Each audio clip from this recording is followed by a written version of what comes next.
Welcome back to my channel. आज आपण पाहणार आहोत काकडी, टोमॅटो व कांद्याची कोशिंबीर। चला तर मग त्यासाठी काय काय साहित्य लागते ते पाहूया। इथं मी कोळी काकडी कट करून घेतलेली आहे बारीक आकारात।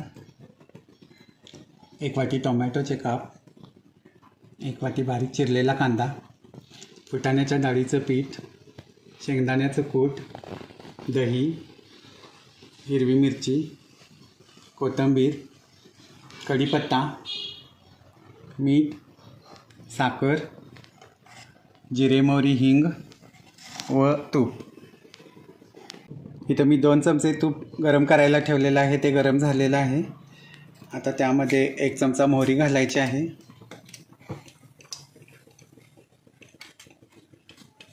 मोहरी तडतडल्यानंतर 1 चमचा जिरे टाकायचे आहेत। थोडासा कढीपत्ता घालायचा आहे,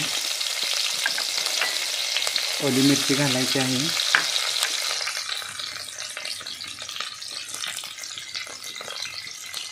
मिरच्या तडतडल्यानंतर गॅस बंद करायचा आहे।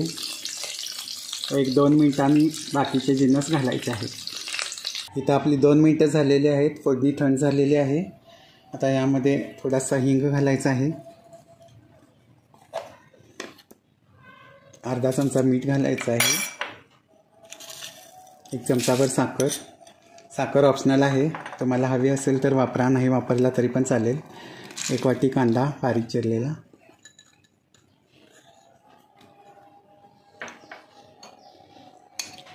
1 वाटी टोमॅटो,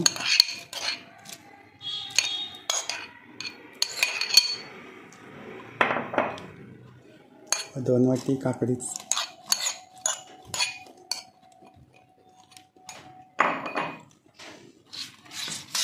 सर्व मिश्रण एकजीव करायचं आहे।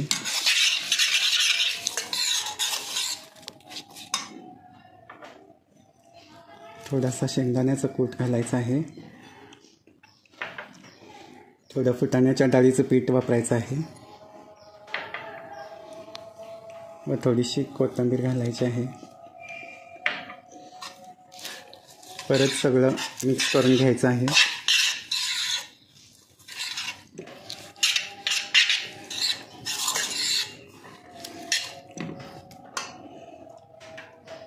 व शेवटी तुम्हाला आवडेल तसं दही वापरायचं आहे।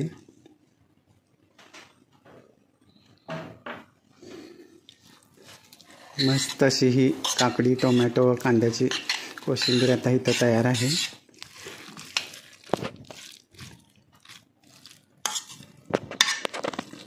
आता सर्विंग बाउलमध्ये काढून घेऊया।